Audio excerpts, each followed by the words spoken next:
Sou apaixonado pelo Flamengo e das minhas lembranças, comecei a torcer pelo Flamengo nos anos 70, especificamente no 75, assim, sem entender de futebol, mas como jogava futebol, jogava nos campos de João Pessoa, começou aquela afinidade por futebol. O principal foi através da bola. Nossa diversão melhor, que a gente mais gostava nos anos 70, porque nos anos 70 não tinha muita opção como tem hoje. Mas futebol, daí vem o pontapé para conhecer o Flamengo, a grandeza desse clube. E torço pelo Flamengo desde que nasci. Até porque todos nascem flamenguistas. Alguns se desvirtuam e vão para outros clubes. Nasci rubro-negro, vou morrer rubro-negro. Esse manto sagrado que cobre o meu corpo é a minha segunda pele. Muito feliz por ter escolhido em vida e até depois da morte o clube que, como eu disse, todos amamos de coração. Todos nascem flamenguistas. Alguns se desvirtuam, vão para outros caminhos, mas no final das contas todos são flamenguistas. Bem curioso, porque meu pai era torcedor do Atlético Mineiro. E uma passagem bem bacana é que o Campeonato Brasileiro de 1980, em que o Flamengo decidiu no Maracanã e venceu por 3-2, no último gol do Flamengo de Nunes, ao celebrar aquele gol belíssimo, eu comecei a comemorar e meu pai começou a brigar dentro de casa, porque eu estava vencendo, eu como flamenguista estava vencendo o Clube Atlético Mineiro. E isso foi uma passagem bacana que eu me recordo da minha infância em 1980. Nunes Silvestre. Ainda Nunes. Ganhou de Silvestre, boa jogada, pé direito. Golaço sensacional. Sou flamenguista desde os 10 anos de idade, quando tive a oportunidade de ir ao Rio de Janeiro assistir um Fla-Flu e voltei por lá, encontrei Jesus e Jesus disse: tu vai ser flamenguista. Aí, desde esse dia para cá, não só sou flamenguista, como sou um grande convertor de almas. Eu nasci no interior da Paraíba, né? E vim morar na cidade de João Pessoa com 6 anos de idade. E eu tinha um tio que era torcedor do Fluminense. E na Copa de 70, o grande astro era o Pelé e depois o goleiro, que era o goleiro Félix. E Félix, por acaso, era do Fluminense. E aí meu tio me incentivava muito, falava do Fluminense, e eu achava que eu torcia pelo Fluminense. Aí meu pai me levou ao Rio de Janeiro e peguei a oportunidade de assistir um jogo do Flamengo na geral do Maracanã. Quando eu entrei naquele estádio, que ainda hoje ao falar eu ainda me arrepio, e vi aquela torcida enorme, né, ocupando mais da metade do Maracanã, eu disse: eu estou no lugar errado. Eu nasci para flamenguista e a partir daquele momento eu me tornei flamenguista e meus filhos são flamenguistas. Eu não sei te dizer um momento assim exato, mas eu acredito que foi por influência dos meus tios, porque meu pai torce pelo Sport, minha mãe pelo Fluminense, junto com meu irmão pelo Fluminense. Então em casa eu não tive influência nenhuma. E não consigo me lembrar de algo que marcasse assim, vou começar a torcer pelo Flamengo. Mas eu tenho família no Rio de Janeiro, que acredito que por isso começaram a torcer pelo Flamengo também. E eu acredito que eu fui com eles porque eles foram muito presentes na minha infância. Mas isso faz muito tempo, me lembro de muito pequena, indo para o Rio com eles, né, por causa do Flamengo.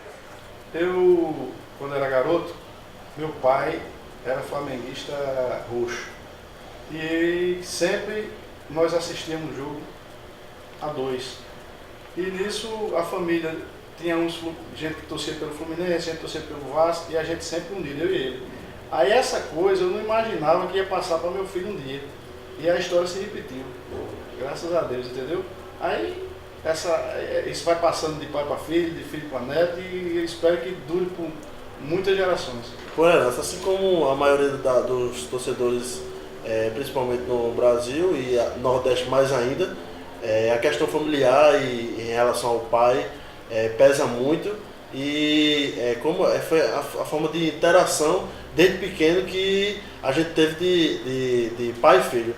Aí o Flamengo foi um elo que é assim, mais que importante para que a gente criasse mais um motivo para a parceria entre pai e filho.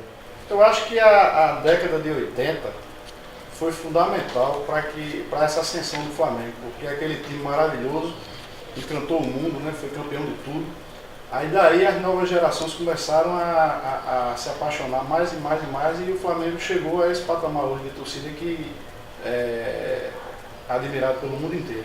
Para mim, as cores chamaram a atenção. Então, o meu primeiro contato, através das peladas de futebol, tanto no colégio como no bairro, primeiro a minha geração, que tinha uma geração da gente tudo com 9 anos, 10 anos. Então, a geração maior que jogava no João Agripino, alguns se tornaram até profissionais, pouquíssimos, mas jogavam muita bola. Então, naquela época, tinha essa influência dos meninos mais velhos, que já torciam para os seus times. É tanto que tinha 2 times principais lá no João Agripino. Eles colocaram o nome de clubes do exterior, porque tinha torcedor do Flamengo e Vasco, nesses 2 times, não vamos botar, era briga, confusão. Aí botaram Barcelona e outro botaram Dínamo. O Dínamo tinha mais flamenguista. E a cor do Dínamo, naquela época, eles, claro, não tinha camisa do Barcelona nem do Dínamo. Então eles tinham uma camisa, um vinho avermelhado assim, e o Barcelona era de branco. E esses caras jogavam demais. E a gente se espelhavam nele para fazer o time nosso pequeno. No time da gente tinha 11 meninos, é claro, não tinha reserva, porque senão era briga, tinha só os 11 mesmo, o dono da bola, uma bola dentro de leite. E a gente fez o Flamenguinho, lá no João Agripino. E essa influência deles, que eles, quando faziam gol, eles diziam, batiam a falta e diziam gol de Zico. Quer dizer, essa influência dele já definido como torcedores, e falavam em ídolos. Faziam um gol de pênalti, Zico, faziam um gol de falta, um drible de Zico. Não falava mais em Pelé. Ajeita Júnior, joga com Tita.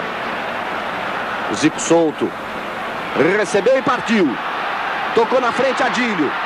O domínio, a devolução a Zico. Agora vai, bateu. Gol!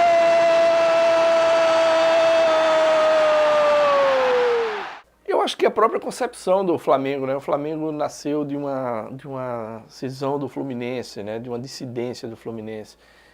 Então ficou assim a parte mais aristocrática com o Fluminense. O Flamengo já nasceu mais povo, já nasceu mais ligado ao povão.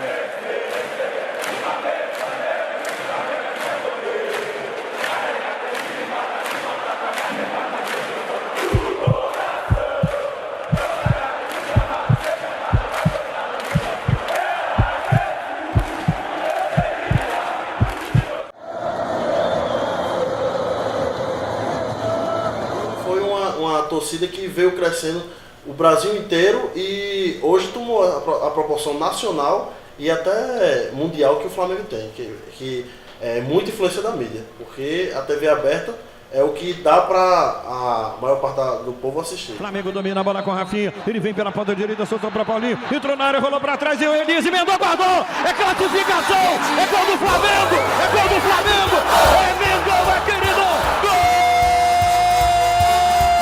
Flamengo! Do Flamengo! Até 1995, 95, quando começou esse negócio de TV paga. Que antes TV aberta, mas raramente só passava jogos finais, né? Geralmente não passava, tinha essa frequência de jogos, não. E a gente ia para um lugar ali na Pedro II, Avenida Pedro II, uma barraquinha de nada. Esse cara comprou uma parabólica maior do que a barraca. A bexiga ficava pendendo assim da. Então aquela multidão de gente que não tinha, só tinha TV aberta em casa, nos anos 90, fechava a rua. Dia de domingo, os ônibus que passavam ali na Pedro II tinham que passar por um cantinho assim, porque tomava a rua. Aí pronto, começaram a todo bar colocar a TV paga. Hoje está espalhado por toda João Pessoa. Sempre pela TV, né? TV aberta ou fechada, a gente sempre dá um jeito de ir para um bar, alguma coisa assim. Ou então até mesmo pelo celular. Eu não sei se é escolher o Flamengo, mas acho que no meu caso, a aumentar a paixão. É muito emocionante a gente ver, principalmente na TV, como a gente mora longe, a torcida, os jogos. E se a gente não tivesse acesso, seria muito mais complicado a gente ter acesso ao sentimento, à emoção do jogo. Então acredito que por isso influencia, sim. Eu sempre costumo assistir junto com os amigos. Ocorre que em algumas partidas é preciso que você esteja muito mais concentrado, sozinho, buscando paz interior. Em decisões de campeonatos, geralmente eu vou ao Maracanã e não tem como você ficar só no Maracanã. Na verdade, você está junto com milhões de outros torcedores, não só no local, no estádio, mas no país, em outros locais do mundo inteiro, você tem flamenguistas assistindo. Então, assistir só, às vezes é apenas para o seu próprio interior, mas a gente sabe que está acompanhado de milhões de outros torcedores do Flamengo espalhados pelo mundo inteiro. Na realidade, não era o propósito da Toca da Feijoada se tornar nós somos restaurantes e miramos boteco na sexta, sábado e domingo. E por acaso, no domingo, com os jogos do Flamengo, o Mário é meu amigo já de muito tempo, e o Mário começou a vir para cá assistindo o jogo e ia trazendo os torcedores. Daqui a pouco isso virou um grande reduto flamenguista.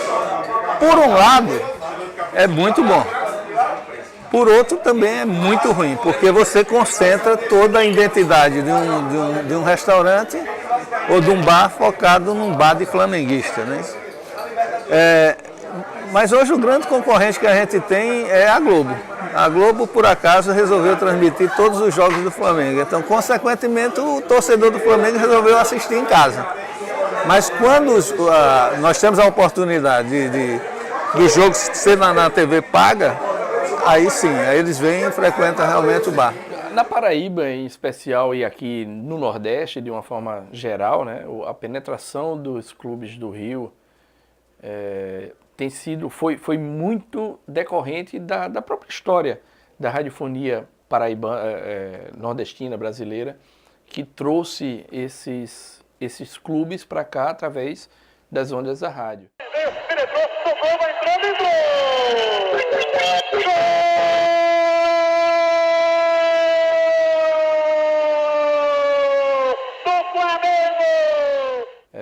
Eu peguei um pouquinho desse fenômeno, né, ainda da Rádio Nacional, ainda da Rádio Globo depois, que tinham transmissões até mais fortes do que as transmissões locais. Muitas vezes, inclusive, as próprias transmissões locais, regionais, elas se acomodavam pela grade do Sul.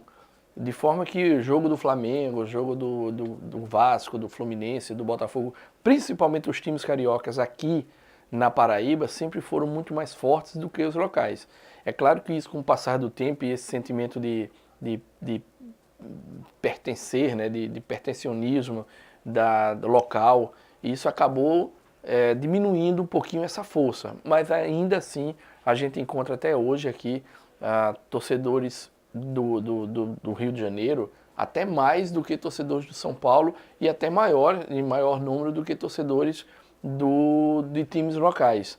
Então é um movimento que agora está indo na contramão, mas que nos anos 80, nos anos 70 era sempre muito forte. Tem um livro, inclusive, de um jornalista de saudosa memória, Bento Soares, que se formou aqui na UFPB, que é Vendo o Jogo pelo Rádio, que ele tenta discutir esse fenômeno, e um dos motivos, e eu concordo com a percepção dele, é que a Rádio Nacional foi uma emissora de rádio muito forte, uma cadeia muito forte no Brasil, e isso colaborou para a popularização dos clubes cariocas, principalmente, fora do Rio de Janeiro, né?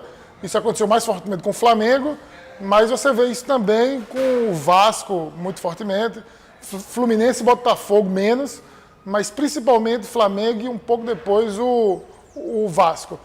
Veja bem, as emissoras do Sul, na verdade, do Sul, eu diria da região do Sul, mas também do Sudeste, Rio, São Paulo, elas são responsáveis, ao longo da história, por este amor que se criou pelos clubes de Rio e São Paulo, principalmente. Tanto que a influência é enorme hoje aqui na nossa capital e em toda a região do Nordeste. Por quê? Porque foram essas emissoras de rádio do eixo Rio e São Paulo, por serem maiores, por serem mais potentes, que divulgavam e que transmitiam as partidas de futebol para o Brasil inteiro. E elas eram sintonizadas no Brasil inteiro. Mesmo com o surgimento das demais emissoras nas outras regiões. É claro que o futebol, em sendo realizado por clubes evidentemente maiores, naqueles centros maiores, chegaria a polarizar outros centros, chamar a atenção do torcedor, e hoje não é por menos que quem torce, por exemplo, pelo Botafogo aqui em João Pessoa, torce também pelo Flamengo, pelo Fluminense, pelo Botafogo, e olha lá, tem gente que torce mais pelo Flamengo, pelo Botafogo e pelo Fluminense do que pelo próprio Botafogo, pelo próprio 13 Campinense aqui na Paraíba. E isso acontece em outros estados aqui da região. Outra influência também que vinha naquele tempo, jornais, e o principal é esse aqui. Esse aqui é um álbum de figurinhas de 1975, da Copa do Brasil, que já era nesse formato brasileiro. Quem era que estava aqui? Seleção brasileira, quem era que estava surgindo? O ídolo? Zico.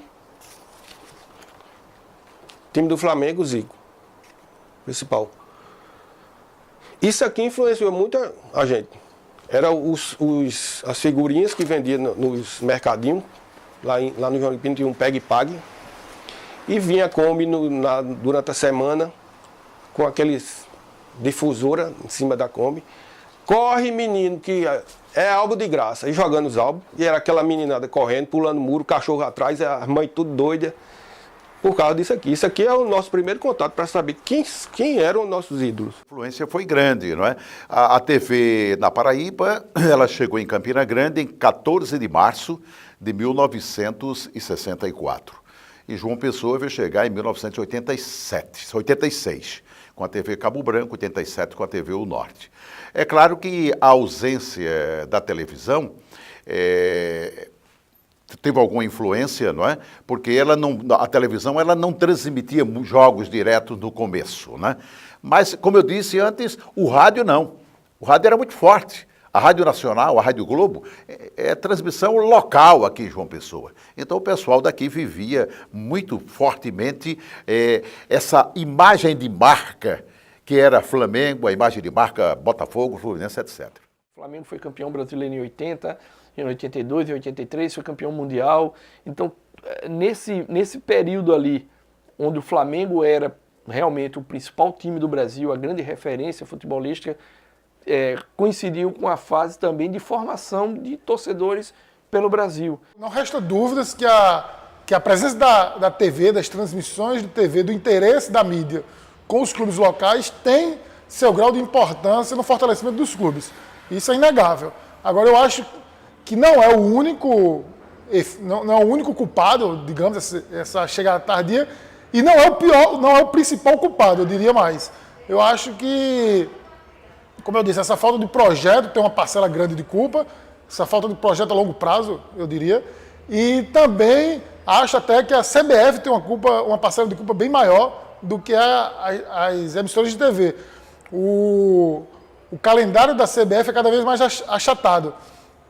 A Série D do Campeonato Brasileiro esse ano, 2018, terminou em julho, agosto, não sei agora exatamente, mas foi no início do segundo semestre.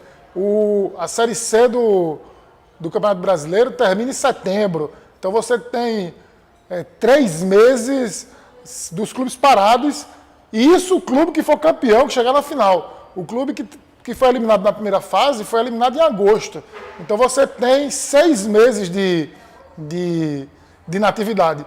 Então essa falta de calendário, para mim, é ainda mais grave do que qualquer outros fatores. Quando eu vim ver alguma coisa do Flamengo em rádio, e foi o primeiro contato, foi em rádio, mas eu já estava com o Flamengo aqui decidido.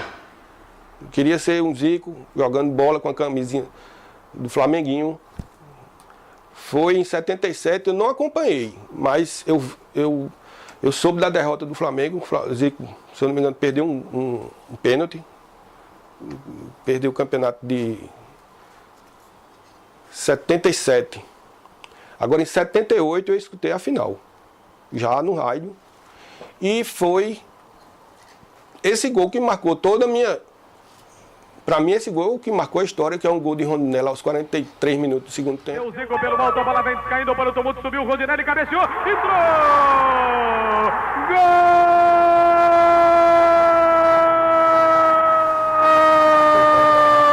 do Flamengo! Zico bate e Rondinelli bate de cabeça, Leão era o goleiro.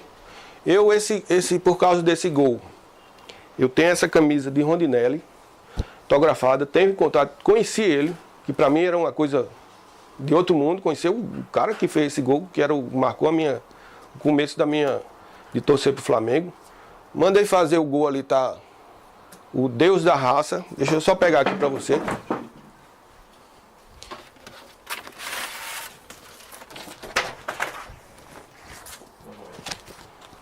Esse gol, eu pedi um artista, Marcos Souza, é um cara que desenha para a revista Placar, se tornou meu amigo. E ele fez para mim, ele trabalha com isso aqui. E ele fez o gol, que quando eu encontrei Rondinelli, um amigo meu, Paulinho, que é flamenguista também, apaixonado, disse: Mário, esse gol de Rondinelli marcou tanto. Quando tu chegar perto de Rondinelli, pergunta a ele, qual foi a parte da cabeça que...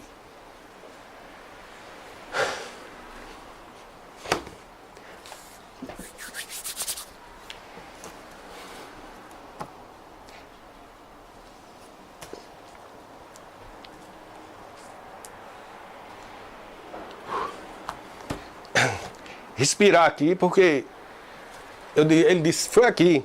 Aí eu disse, posso beijar? Eu tenho essa foto registrada com ele, um beijo. Então, para mim, é muito emocionante e lembra demais isso aí, a minha infância, a emoção de ter encontrado esse jogador. Embora o meu maior ídolo seja Zico, mas ele teve uma importância muito grande no começo de torcer para o Flamengo. Tem uma história bem bacana e hilária, que foi na final do Campeonato Carioca de 2001. O Flamengo jogava contra o Vasco da Gama e precisava vencer por 2 gols de diferença. E eis que aos 43 minutos e alguns segundos do segundo tempo, Pet pega a bola numa falta próximo da intermediária e faz aquele belíssimo gol que todos nós temos essa imagem no nosso cérebro, guardada na história. E aí eu entrei em transe, enlouqueci e quebrei todo o meu quarto. Quebrei cadeiras, quebrei mesas, ia jogar a janela do primeiro andar embaixo e minha esposa, Fidenise, foi, me segurou e meus amigos que estavam lá próximo também se agarraram comigo. Mas aquilo era um momento de tanta alegria, de tanta emoção, que pouco importava a destruição de um bem pessoal e particular. Era só emoção, pura emoção. Clima tenso no Maracanã. Vai para a cobrança Petkovic. Bate muito bem, já fez 9 gols de falta com a camisa do Flamengo. Aí o Alessandro no banco. Petkovic para falta, cobrança! Gol!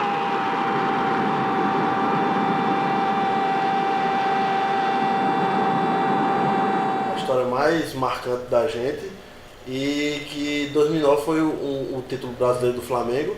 E nós estávamos acompanhando o campeonato, o Flamengo vinha super mal e combinamos na verdade eu fiz a proposta e eu acho que até Painho, sem pensar que o Flamengo fosse conseguir chegar, aceitou a proposta que se o Flamengo chegasse na última rodada, dependendo dele para ser campeão, nós iríamos assistir o jogo no Maracanã.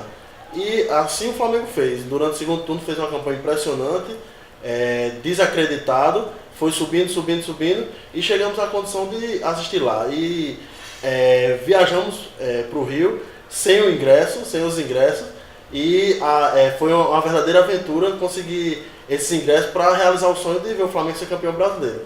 Com os ingressos para saber da história. A história do ingresso foi engraçada, porque nós chegamos no Rio de Janeiro no meio da semana, pensando nós que tínhamos tempo para comprar esse ingresso, mas não tinha ingresso para vender no Maracanã, a internet tinha esgotado, e os ingressos todos nas mãos dos cambistas, né?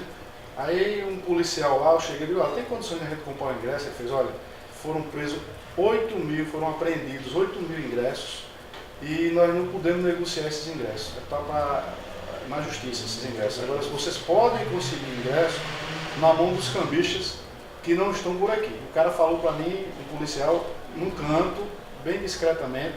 Aí nós fomos atrás desses ingressos numa comunidade do Rio de Janeiro. Ingressos que custavam na época, vamos supor, R$40, eles estavam cobrando R$300 por ingresso. E ainda no perigo de você comprar o ingresso e ser falso. Aí nós compramos esses 2 ingressos. Quando foi na quinta, na sexta, aquele estresse, a gente altamente ansioso, né, para assistir o jogo, mas será que quando a gente chegar lá na hora da catraca, esse ingresso não vai funcionar, vai ser falso? Aí quando chega no dia do jogo, Maracanã lotado, um domingo maravilhoso, que eu não esqueço nunca. Quando a gente chega na hora da catraca, que André botou o primeiro ingresso dele, a catraca liberou, nós tivemos um alívio, né? O título, o Hexa já começou a ler. O Hexa já começou a ler.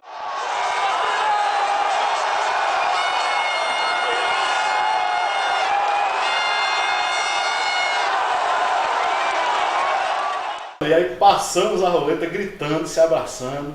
Aí fomos uma fila gigantesca, uma atmosfera assim, totalmente inexplicável e diferente do que é. Principalmente a gente aqui do Nordeste já tinha conseguido acompanhar. Aí quando chega na hora do jogo, o que todo mundo já sabe, né? Aquele dia maravilhoso, o Flamengo campeão. Agora o jogo assim, em si começou tenso, né? O Flamengo tomando um gol. E depois a reação que foi assim, maravilhosa, assim, toda a atmosfera e todo o contexto. Como era o Maracanã antes da reforma para a Copa do Mundo, aí era cerca de 89 mil torcedores e quando fez o gol do David Braz, a gente já sentia assim, o pessoal pulando, sente um pouco tremendo. Escanteio, o Ronaldo Angelim na primeira trave, vai subindo o Ayrton, tentou meio que aparar, não consegue. Ele conseguiu tocar no meio, o Adriano dominou, David! Gol!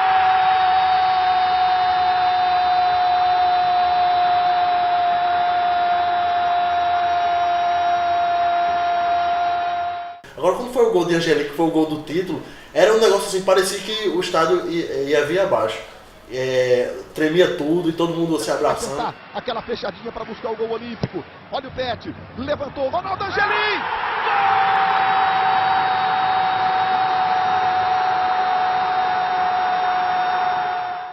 Como o último título do Brasileiro é o único, assim, desde que eu nasci, né, 2009, foi o momento mais marcante para mim, especialmente o gol de Angelim, porque eu sempre me identifiquei muito com a zaga, sempre gostei muito da área defensiva e eu sempre me espelhei em Angelim. E ter o gol da vitória, né, da virada com Angelim, para mim foi muito marcante.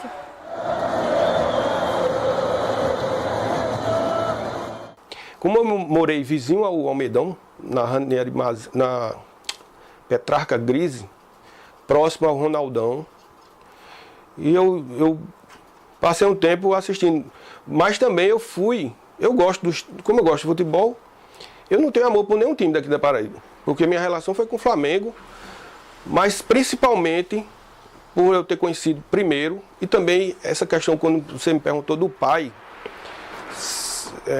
meu pai, como não gostava de futebol, ele jamais ia me levar para um estádio de futebol. E quando eu fui levado pela primeira vez para o Almedão, que eu fui a primeira vez, mas só um dia de semana, um dia do jogo do Botafogo, que era um amigo meu que trabalhava na Sudepar, quando eu entrei, subi naquele túnel, que eu vi aquele gramado, eu digo, puta que pariu, isso aqui é um show de bola, mas sendo que eu não pensava ali, eu pensava pro Maracanã. Eu acompanho o futebol desde o final da década de 70 e início da década de 80. Me recordo muito bem dos grandes times que João Pessoa teve. João Pessoa já teve Santos, já teve Palmeiras, Alto Sport muito forte, Botafogo. Aliás, o Botafogo foi um dos únicos clubes do Nordeste que em 1980 bateu o Flamengo em pleno Maracanã por 2-1. Isso está na história viva do futebol brasileiro.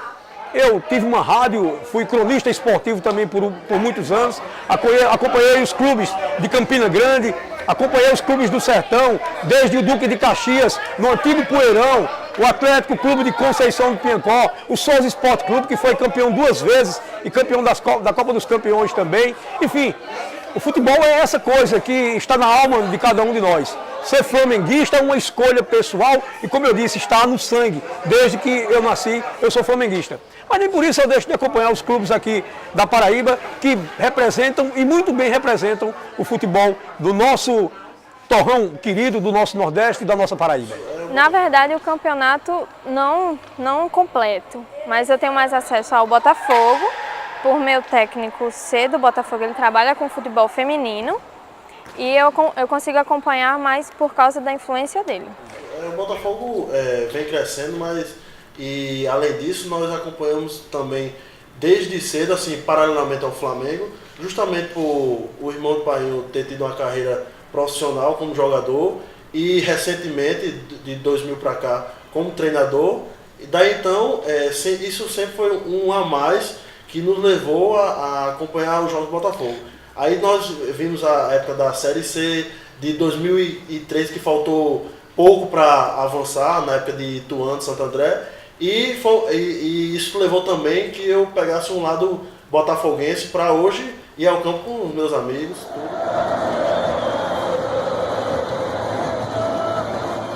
Tudo. O torcedor vai passando de geração em geração, né? Então o torcedor do Flamengo, o avô passou para o pai passou para o filho, e aí você continua com essa tendência a torcer pelo Flamengo. Mas hoje o que a gente avalia muito, percebe muito, é aquele famoso torcedor: olha, no Rio eu sou isso, aqui na Paraíba eu não abro mão de ter meu time para torcer.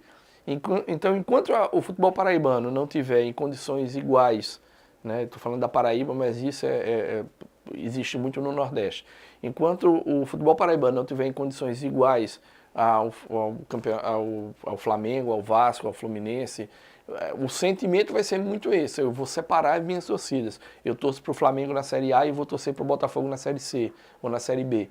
Então seria muito interessante para esse fenômeno a gente ver Flamengo e Botafogo jogando a mesma competição, né, tendo os mesmos objetivos. É claro que existe uma diferença de investimento que jamais, ou vai ser muito difícil o time do Nordeste se equiparar a um time como o Flamengo, que tem receitas e que tem toda uma estrutura diferente. Mas se chegar a uma situação como essa, imagina um mata-mata de semifinal de Copa do Brasil, Botafogo e Flamengo. Como fica aquele torcedor, né, que torce pelo Flamengo no Rio, ou torce pelo Flamengo na Série A e torce pelo Botafogo na Série C, e com a mesma paixão, com a mesma intensidade. Mas para nós paraibanos, por exemplo, momentos marcantes, por exemplo, uma conquista do Campinense da Copa do Nordeste, que foi marcante para o futebol da Paraíba. Uma conquista da Série D pelo Botafogo foi marcante para a gente, não é? Uma vitória de um Botafogo no momento em que o Flamengo era tido como um dos maiores times do mundo, no Maracanã, por 2-1. Quer dizer, a gente observa que esses momentos, eles foram realmente importantes, historicamente, para a vida dos clubes e para as nossas vidas, e que servem de parâmetro para que nós possamos exigir um tratamento diferenciado no que se refere à transmissão, quer pela televisão, quer pelo rádio. Aí o Flamengo foi um elo que é assim, mais que importante para que a gente criasse mais um motivo para a parceria entre pai e filho. Sou apaixonado pelo Flamengo. Nasci rubro-negro, vou morrer rubro-negro. Esse manto sagrado que cobre o meu corpo é a minha segunda pele. Eu acredito que é uma paixão que a gente não consegue explicar. Não sei de onde nasceu, mas eu sei que não tem como terminar. É muito emocionante o sentimento. Inclusive, eu estava pensando hoje em momentos assim que me marcaram, porque eu sempre fui muito louca pelo Flamengo. De usar apenas vermelho e preto um ano inteiro, de só escrever com vermelho e preto na escola e deixar de falar com amigos por causa do Flamengo. Eu acho que é uma coisa que vai além do que a gente consegue explicar, uma paixão mesmo.